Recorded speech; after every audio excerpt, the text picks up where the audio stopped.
यहाँ केवट जी कहते हैं पहली मुलाकात है ये केवट जी की इस अवतार में। और केवट जी क्या कहते हैं, कहा तुम्हारे मरम मैं जाना, मैं सब जानता हूँ आपके बारे में। अब लक्ष्मण जी सोच में पड़ गए। लक्ष्मण जी कह रहे हैं हम रहते हैं 24 घंटा, कई घटना ऐसी घट जाती है हम नहीं जान पाते। आगे जो घटना घटित हुई, मैया का राम जी ने अग्नि में प्रवेश कराया था। आपने अगर कथा सुनी हो, वास्तविक जो सीता जी थी, मारीच को जो सीता जी दिखी और सीता जी ने जिन मारीच को देखा तो ये माया की सीता जी थी। ये असली सीता जी नहीं थी जिन्होंने माया के मृग की मांग की थी, ये माया की सीता जी थी। तो असली सीता जी कहाँ थी? लक्ष्मण जी की अनुपस्थिति में प्रभु ने एक लीला करी कि वैदेही तुम पावक मह करहु निवासा, जब लगी करहु निशाचर नाशा। जब तक मैं इन असुरों का उद्धार करता हूँ, इन असुरों का विनाश करता हूँ वैदेही, तब तक आप अग्नि में निवास करिए।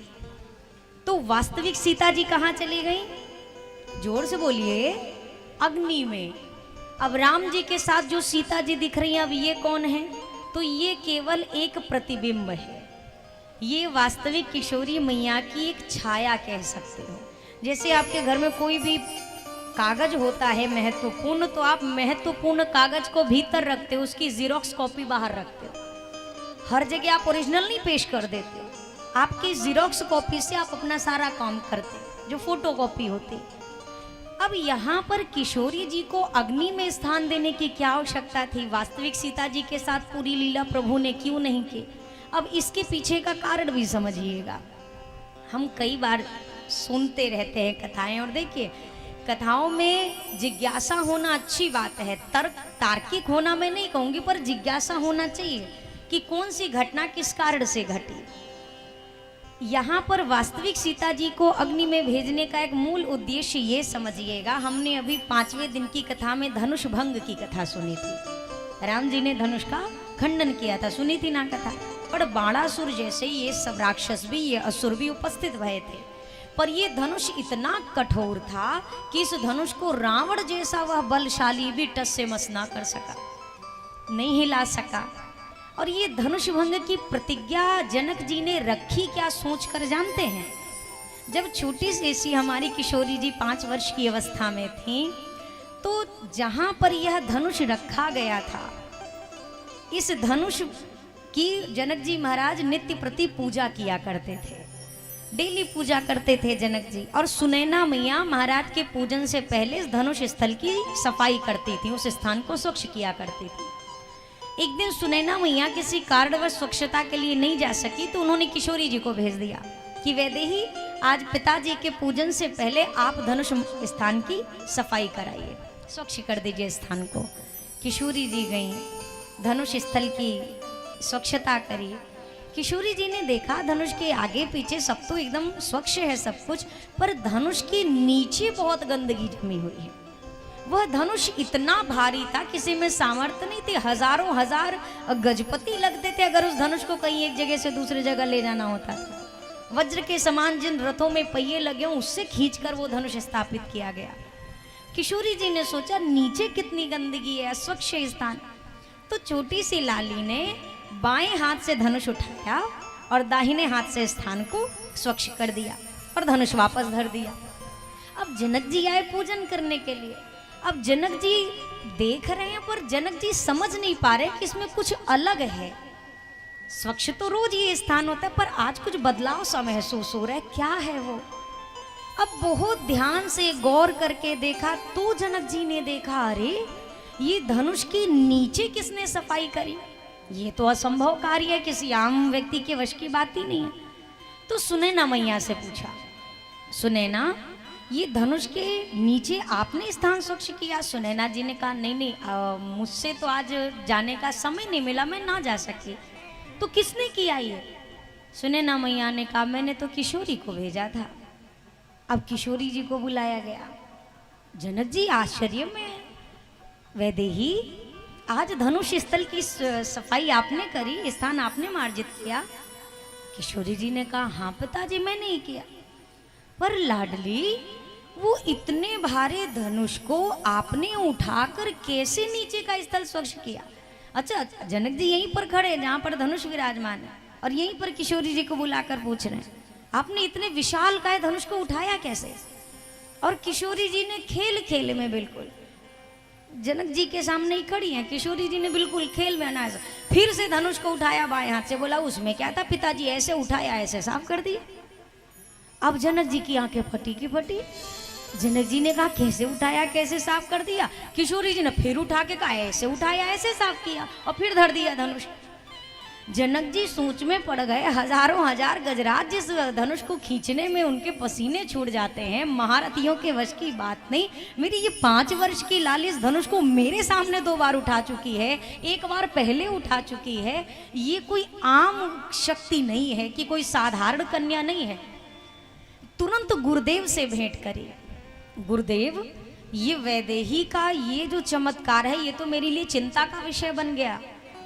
अब गुरुदेव ने कहा, रे इतनी अद्भुत कन्या पाने के बाद कोई चिंता करता है कि आपको तो आनंद में आना चाहिए। जनक जी ने कहा, नहीं मेरे लिए तो चिंता है। अगर मेरी वैदेही इतनी शक्ति संपन्ना है तो मेरी वैदेही के लायक वर मैं कहाँ ढूंढने जाऊंगा? कोई भी पिता अपनी बेटी के योग्यता अनुसार न वर की तलाश करता है। ऐसी सर्वगुण संपन्न कन्या को में संसार में कौन ऐसा राजा है जो इसका वर्ण करेगा? तो उस समय ऐसा विचार आया जनक जी के हृदय में, अगर मेरी वैदेही 5 वर्ष की आयु में ये धनुष को खेल खेल में उठा सकती है तो संसार में जो भी राजा राजकुमार इस धनुष को उसी प्रकार से उठाकर इस पर प्रत्यंचा चढ़ाएगा, मैं उसी के हाथ में अपनी वैदेही को सौंपूंगा। तो अब सोचिए, किशोरी जी ने अपने 5 वर्ष की आयु में जिस धनुष को कई बार उठा दिया था, ये रावण उस धनुष को हिला भी नहीं सका था। अब जिस धनुष को रावण नहीं उठा पाया, जरा आप विचार करिएगा, माँ के उठाए हुए जिस धनुष को रावण हिला नहीं सका, तो क्या रावण की सामर्थ्य थी कि वास्तविक सीता जी को पुष्पक विमान में बिठाकर लंका ले जा सके? जो धनुष नहीं हिला पाया, जिस धनुष को माँ ने उठाया, जब वो धनुष उठाने में असमर्थ है तो क्या उसकी सामर्थ्य है कि मेरी मैया को ले जा सके लंका? और वास्तविक सीता जी की मैया के भीतर जो पातिव्रत धर्म है, जो मैया का तेज है, रावण की सामर्थ्य नहीं कि वास्तविक सीता जी के सामने खड़ा भी हो सके, भस्म हो जाएगा, तुरंत भस्म हो जाता। तो राम जी ने कहा, अगर आप अपने वास्तविक स्वरूप में रही वैदेही तो रावण की हिम्मत नहीं कि आपके सामने भी खड़ा हो सके, वो आपके तेज को नहीं सह पाएगा। इसीलिए आप अग्नि में विराजिए और तब तक मेरे साथ लीला में माया रूपी सीता जी सम्मिलित रहेंगे। और यही कारण है जो अग्नि परीक्षा की एक विधि हमारे दर्शन में आती है। हम सुनते हैं किशोरी जी ने अग्नि परीक्षा दी थी, तो पूरी उसकी मूल कथा यहीं से जुड़ी हुई है। अब वास्तविक सीता जी को लेकर अयोध्या से आए थे राम जी, तो अयोध्या जाएंगे तो वास्तविक सीता जी के साथ ही ना जाएंगे, माया की सीता जी के साथ तो नहीं जाना। ये माया की सीता जी कब तक के लिए है? जब तक राक्षसों का विनाश नहीं होता। राक्षसों का विनाश हो गया, विभीषण जी का राज तिलक हो गया, देवताओं का कार्य संपन्न हो गया, तो अब माया के सीता जी की आवश्यकता तो प्रभु को थी नहीं। तो इसीलिए अग्नि परीक्षा का वह विधान बनाया प्रभु ने। ऐसी लीला करी कि संसार को ऐसा लग रहा है राम जी ने किशोरी जी के पवित्रता परीक्षण के लिए ये अग्नि परीक्षा रची है। पर मूल कारण उसके पीछे क्या था कि अपनी वास्तविक वैदेही को राम जी को प्राप्त करना था और माया की सीता जी जहाँ से आई थी वहीं उनको वापस भेजना था। ये कारण था जो अग्नि परीक्षा की लीला हुई, और कोई कारण नहीं। जीवन में भला स्वयं की भी कोई परीक्षा लेता है क्या? राम जी किशोरी जी दो थोड़ी ना है कि राम जी कहेंगे चलिए वैदेही परीक्षा दीजिए। गिरा अर्थ जल बीच सम कहियत भिन्न न भिन्न। जिस प्रकार से अगर आपसे कहूँ समुद्र में और उसकी लहरों में कोई फर्क है क्या? जल और लहर के भीतर कोई दूरी रहती है क्या? ये आपकी वाणी और शब्द, ये 2 चीजें हैं क्या? वाणी से ही शब्द है और शब्द तब निकल रहे हैं जब वाणी है। ये 2 चीजें तो नहीं है ना। अब यहाँ पर प्रभु ने कई विविध लीलाएं करी। केवट जी ने इतने सुंदर भाव का दर्शन कराया। केवट जी के शब्द बड़े टेढ़े हैं।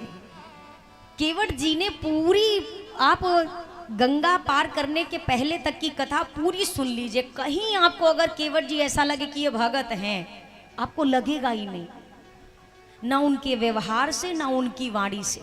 ऐसे अटपटे अटपटे शब्द, अटपटी बातें, और कहीं पर भी केवट जी ऐसा नहीं महसूस होने देते अरे सरकार बड़ी कृपा है तुम्हारी। उल्टा अगर लक्ष्मण जी कहते हैं वारे केवट बड़े चलाको, चरणामृत लेकर अपना उद्धार करना चाहते हो, तो केवट जी कहते हैं हमको कौन उद्धार की जरूरत है, गंगा के किनारे पले बढ़े और यहीं मर जाएंगे, हमारा तो उद्धार हुआ आया है, हमें उद्धार की आवश्यकता नहीं, हम तो अपनी नैया बचा रहे हैं, कहीं नैया चली गई तो। अगर आपके स्मरण में हो, मैंने एक दिन आपसे कहा था कि भक्त कभी आप अपने आप को प्रदर्शित नहीं करना चाहता, भक्त जो है वो छुपाता है। हम आप जैसे लोग हैं, हम अपनी भक्ति को छपाने का प्रयास करते हैं, पर भक्त अपनी भक्ति को छुपाने का प्रयास करता है। जो रोज कहीं दर्शन में मंदिर जाता होगा ना, जो असली भगत होगा, उससे पूछो रोज मंदिर, अरे नहीं भाई बगल में गोलगप्पे बड़े अच्छे मिलते हैं तो वहीं जाते हैं खाने, तो सोचते हैं दर्शन भी कर ले। अब दुनिया क्या सोच रही है, दर्शन नहीं करने जाते तो गोलगप्पे खाने जाता है। पर यही सच्ची भक्ति है जहां पर छुपाव हो। अगर दुनिया ने हमें सर्टिफिकेट दे दिया बहुत बड़े भक्त हैं, तो यकीन करिए अभिमान की चिड़िया आकर खोपड़ी पे बैठ जाएगी, और जिस दिन अभिमान बैठ गया फिर भजन पूजन कुछ नहीं बनने वाला है। चार आदमी कह देते हैं आप तो बहुत बड़े भगत हैं भैया, बहुत बड़े भगत हैं, अब हमारी भक्ति वहीं पर पूर्ण विराम ले लेती है, घट सकती है पर आगे बढ़ती नहीं है।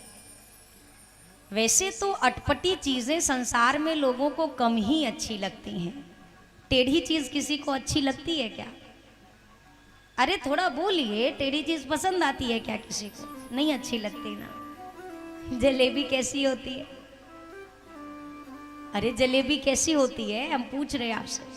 टेढ़ी होती है ना। आपके यहाँ से स्ट्रेट वाली जलेबी तो नहीं आती कि एकदम सीधी जलेबी आ रही है, कितनी टेढ़ी होती है।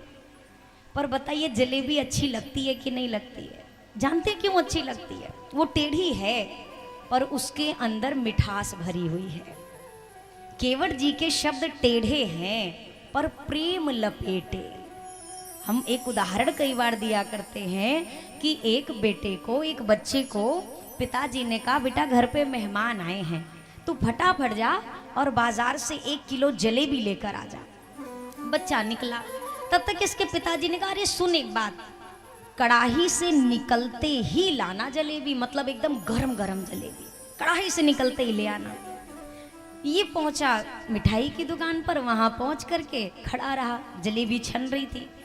तो हलवाई क्या करते हैं, जो मिठाई बनाने वाले होते हैं भैया, पहले एक बार तेल में छानेंगे जलेबी और फिर उस जलेबी को कहाँ डालेंगे? चाशनी में। 2 कढ़ाई का इस्तेमाल होता है ना। तो जैसे ही मिठाई बनाने वाले ने, दुकान वाले ने तेल से जलेबी छानी और चाशनी में डालने जा रहा था, इतने में बच्चा बोल पड़ा अरे अरे अरे अरे, बच्चा समझ के हमको मूर्ख समझा है। हमरे बाबूजी ने कहा है कि कढ़ाई से निकलते ही ले आना। कढ़ाई से निकाल चुके हो, चलो पैक करो 1 किलो और दो। अब प्रश्न ये उठता है, क्या ये जलेबी मेहमान के सामने परोसने के लायक है क्या? नहीं है। तो अब अगर अब हम आपसे ये कहें क्या ये जलेबी कच्ची है, तो आप क्या कहेंगे? नहीं कच्ची तो नहीं है, पकी है भैया, तेज आंच में पकी है, बिल्कुल कुरकुरी हो चुकी है। इतनी खरी पकी होने के बाद भी ये पेश करने लायक तब तक नहीं है जब तक इसके भीतर चाशनी का रस ना प्रविष्ट हो। बिना चाशनी में डुबाए पिरोए ये किसी मेहमान को देने योग्य नहीं है, देंगे तो उसे स्वाद आने वाला नहीं है।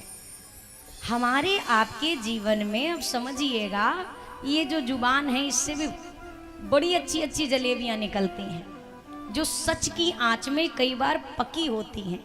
हम कई बार कहते हैं ना भैया, हम तो बिल्कुल खरखर बोलते हैं, खरखर समझ, सीधा सीधा बोलते हैं, किसी को अच्छा लगे या बुरा लगे नहीं, किसी को अच्छा लगे या बुरा लगे तथ्य ये नहीं है।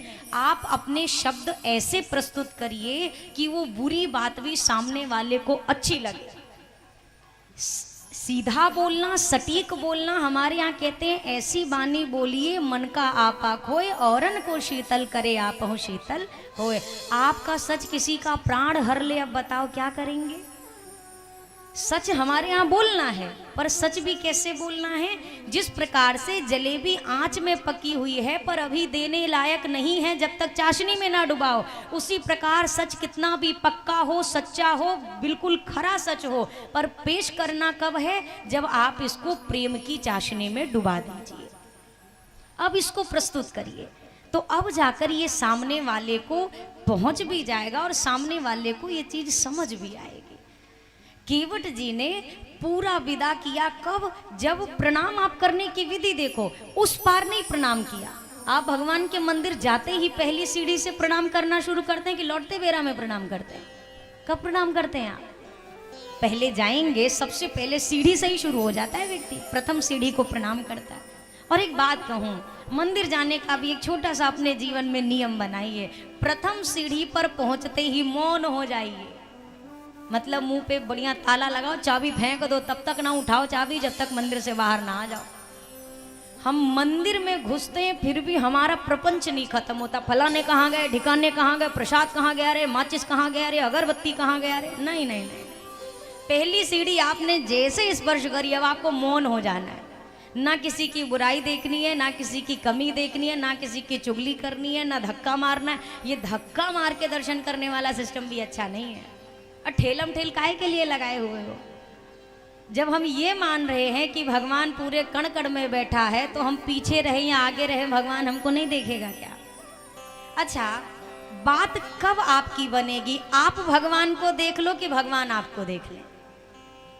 बोलिए, आपकी बात कब आपको लगता है कि ज्यादा सही क्या है, हमारा भगवान को देखना कि भगवान का हमको देखना? कौन सा वाला सही है, पहला कि दूसरा? दूसरा। अब समझिए, अगर आप ये कहो कि हम भगवान को देख लें, ये भाव है, ठीक है, लेकिन सबसे सही बात है भगवान हमको देख लें। अगर इस बात में सच्चाई नहीं होती ना तो सूरदास जी डेली मंदिर जाते ही नहीं। सूरदास जी रोज मंदिर जाया करते थे। अब कोई सूरदास जी से किसी ने पूछा, बाबा तुम्हारी तो आंखें ही नहीं है, तुम क्या देखने के लिए जाते हो? तो सूरदास जी मुस्कुरा के कहते हैं, अरे मेरी आंखें नहीं है, जिसका मंदिर है उसकी तो 1000 आंखें हैं ना, लाख आंखें हैं ना। मैं ना देख सकूं वो तो मुझे देख लेता है। अगर ये बात सच नहीं होती तो श्रवण कुमार अपने माता पिता को क्यों चारों धाम की यात्रा कराते? वो तो नहीं देख सकते, और उन्होंने यात्रा कराई ना, क्यों कराई? अरे 4 धाम में बैठा भगवान तो मेरे माता पिता को देख लेगा, ये उनको देख सके या ना देख सके। मंदिर पहुंचिए ना तो देखो, अगर खाली है मंदिर तो बहुत बढ़िया, कोई दिक्कत नहीं है, लेकिन प्रयास करिए, वहां जो आया है ना जाने वो हमसे कितना प्यारा भक्त है भगवान का, ना जाने हम जिसको धक्का मार के अपने से पीछे कर रहे हैं भगवान उसी को देखना चाहते हो। आप कभी मंदिर जाइएगा और जो बहुत श्रद्धालु होते हैं ना, आपको वो आगे नहीं मंदिर के सबसे पीछे नजर आते हैं। उनसे कारण पूछो, ऐसा क्यों, आप पीछे से क्यों दर्शन करते हो? तो उनका कहना होता है, भैया सबसे पीछे इसलिए खड़े रहते हैं, क्या पता आगे किसी को देखने के लिए प्रभु अपनी निगाह उठाए तो उसके पीछे मैं रहूं तो मुझ पर भी गलती से निगाह पड़ जाए, क्या पता ऐसा संभव हो जाए। हर चीज है, आपके भाव पर ही आपका भगवान टिका है।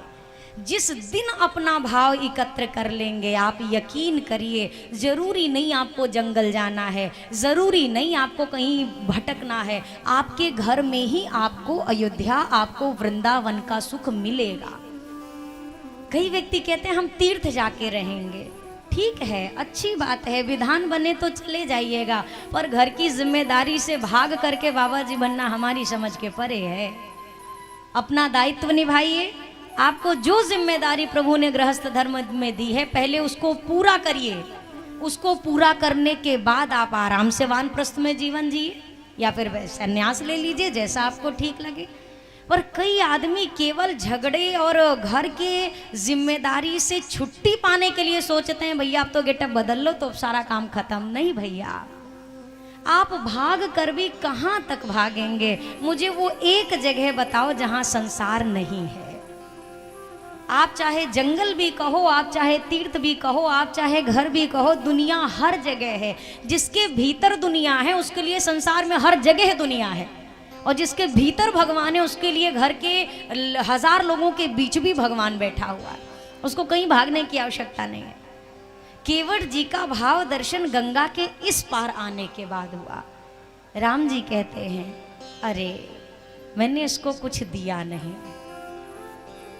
ये स्वभाव केवल मेरे ठाकुर जी का हो सकता है, आप यकीन करो। भगवान के सिवा ऐसा कोई और सोच ही नहीं सकता है। ये दुनिया जो 2 रुपए भी मंदिर के दान पेटी में डाल के आती है ना, तो ऐसे कॉलर ऊपर करती है जैसे भगवान पे एहसान करके आई हो। और यहाँ पूरे त्रैलोक के काम वाले सामने केवट जी हैं और प्रभु केवट जी से नजरें नहीं मिला पा रहे हैं। केवट जी से नजरें नहीं मिला पा रहे। प्रभु ही सकुची यही नहीं कछु दीना, प्रभु को संकोच हो रहा है, अरे मैंने केवट। और उस समय केवट जी के नेत्रों में आंसू भर आए। केवट जी ने रोते हुए प्रभु के चेहरे पर मुस्कान लाई थी ना, गंगा के इस पार आते वो केवट जी रो दिए। राम जी ने कहा वैदेही उतराई दे रही है भैया, ले लीजिए। केवट जी हाथ जोड़कर कहते हैं प्रभु मैं दीन हूं, मैं गरीब हूं, मेरे पास कोई धन संपदा संपत्ति नहीं है, पर नाथ मैं दरिद्र नहीं हूं।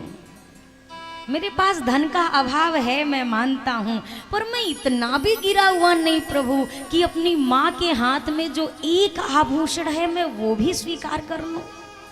मैं इतना भी नहीं हूं नाथ। हमारे यहाँ हमारे बड़े बुजुर्ग कहते हैं ना प्रभु कि घर में कोई अतिथि आए तो उसको कुछ देकर विदा करना चाहिए। प्रभु तुम जगत के दाता हो, मुझ में इतनी सामर्थ्य नहीं कि मैं तुम्हें कुछ दे सकूं। मेरे पास ऐसा कुछ नहीं जो मैं आपको अर्पित कर सकूं। दे नहीं सकता तो ले लूं, इतना भी मेरे अंदर अभाव नहीं है प्रभु, मैं कैसे ले लूं आपसे। राम जी कहते हैं पर मैंने कुछ दिया नहीं तुम्हें। उस समय केवट जी कहते हैं नाथ आज मैं काह न पावा,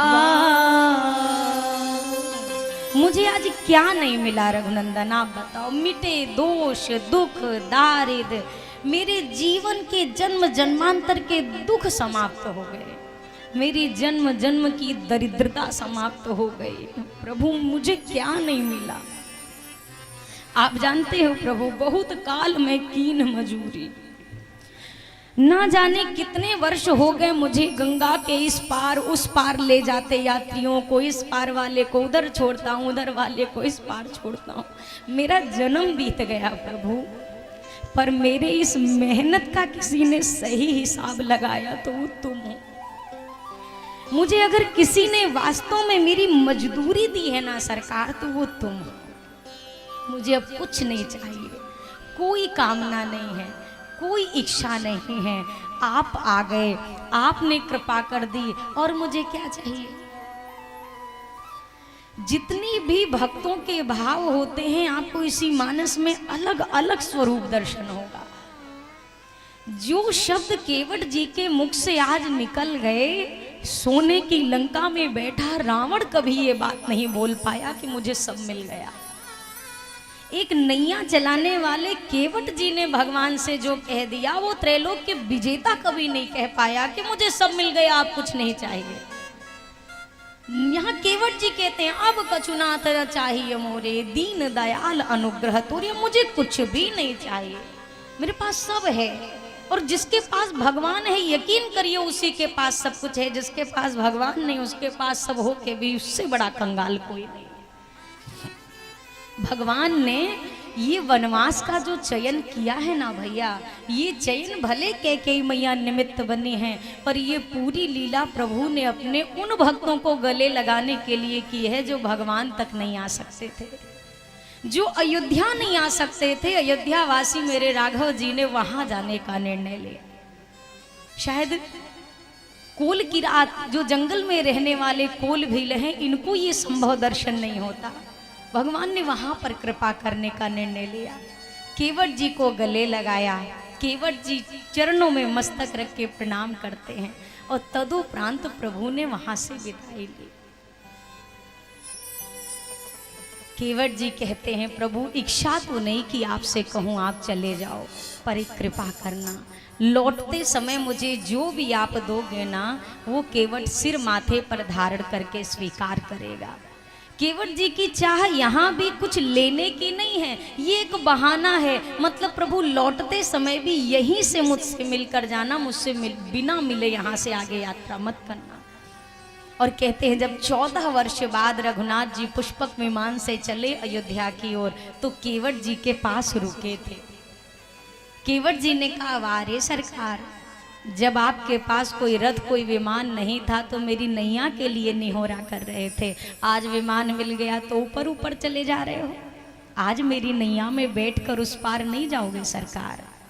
ठाकुर जी ने सर झुकाकर कहा, भैया केवट, अभी तेरी पहले बार की ही उतराई मैं न दे सका हूँ, दोबारा बैठ जाऊंगा तो कहाँ से ऋण चुकाऊंगा, अभी तो मैं एक बार ही तेरा कर्जदार हूँ।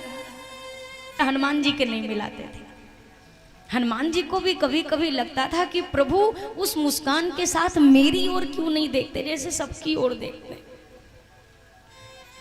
एक दिन वैदेही मैया ने कहा कि प्रभु मैंने देखा है हनुमान जी को कहीं ना कहीं अभाव महसूस होता है, आप सबकी ओर मुस्कुरा के देखते हो, आप अंजनी नंदन की ओर क्यों नहीं मुस्कुरा के नेत्र से नेत्र क्यों नहीं मिलाते हो, वो आपको देखते हैं तो आप निगाहें झुका लेते हो, ऐसा कौन सा संकोच है।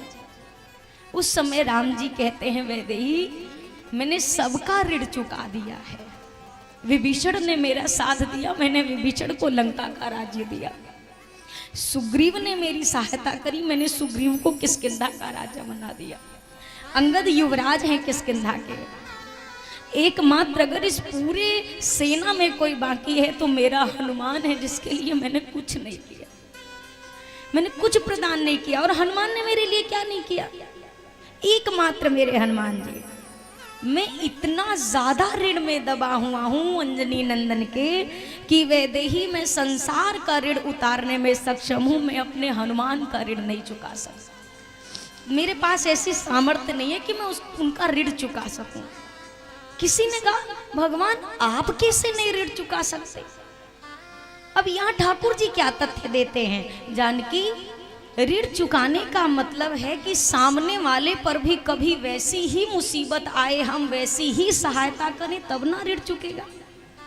कभी आप मुसीबत में पड़ो, कोई आपको धन दे दे तो आपके मुंह से क्या निकलता है, भैया कभी तुम मुसीबत में आओगे तो मैं तुम्हारे लिए खड़ा। तो कहीं ना कहीं आप ऐसा सोच रहे हो ना कि अगले पे मुसीबत आएगी।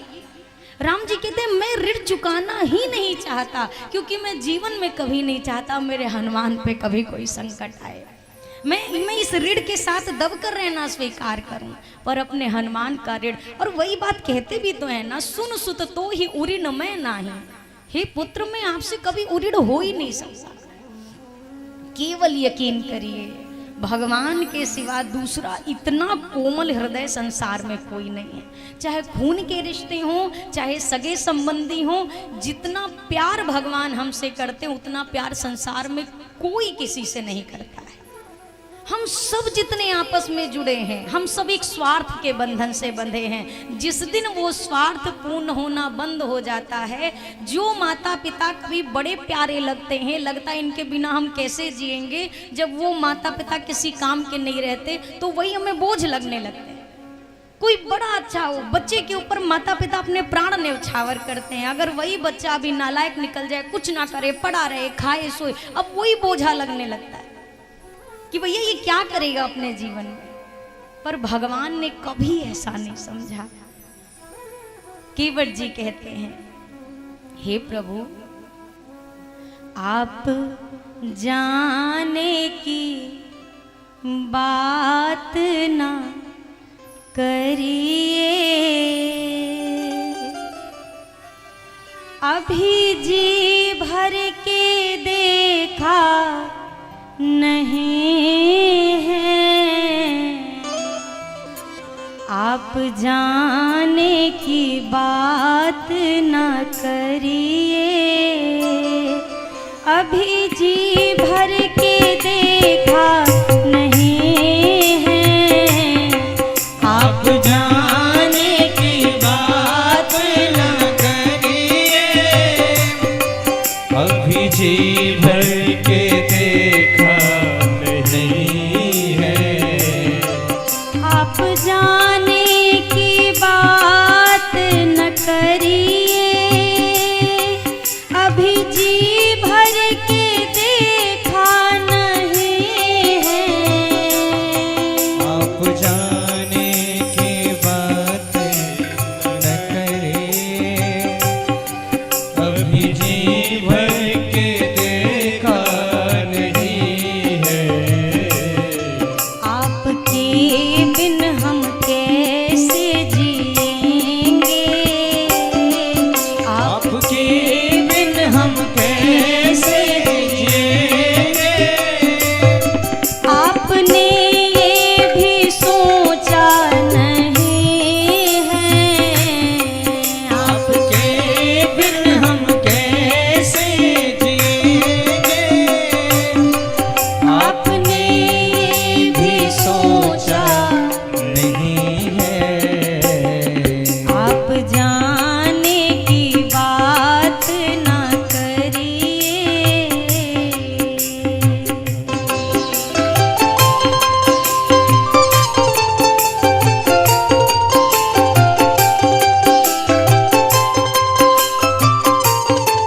आसरे हैं। हम तो जैसे भी हैं आपके हैं, आपके ही सदा आसरे हैं। हम तो जैसे भी हैं आपके हैं, आपके ही सदा आसरे हैं। हमें करुणा की दृष्टि निहारो, हम करुणा की दृष्टि निहारो, और कोई भी चाहत नहीं है। हम करुणा की दृष्टि निहारो, और कोई भी चाहत नहीं है। आप जाने की बात न करिए, अभी जी भर के देखा नहीं है। आप जाने की बात न करिए, अभी जी भर के देखा नहीं है।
आप सा कोई दाता नहीं है,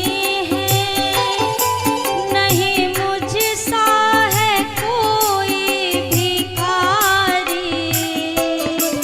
आप सा कोई दाता नहीं है, नहीं मुझ सा है कोई भिखारी। आप सा कोई दाता नहीं है, नहीं मुझ सा है कोई भिखारी। आप सा कोई दाता नहीं है, नहीं मुझ सा है कोई भिखारी। हम तेरे चरण के पुजारी, हम तेरे चरण के पुजारी, द्वार अब दूजा भाता नहीं है। हम तो तेरे चरण के पुजारी।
साबित ये कर दो, तार के मुझको साबित ये कर दो कि वो हर एक कहानी सही है। तार के मुझको साबित ये कर दो, फिर वो हर एक कहानी सही है। आप जाने की बात ना करिए, अभी जी भर के देखा नहीं है। आप जाने की बात न करिए, अभी जी भर के देखा नहीं है। आपके बिन हम कैसे जिएंगे, आपके बिन हम कैसे जिएंगे, आपने ये भी सोचा नहीं है। आपके बिन हम कैसे जिएंगे, आपने ये सोचा नहीं है। आप जाने की बात ना करिए, अभी जी भर के देखा नहीं है। आप जाने की बात न करिए, अभी जी भर के देखा नहीं है। अभी जी भर के देखा नहीं है। अभी जी भर के देखा नहीं है।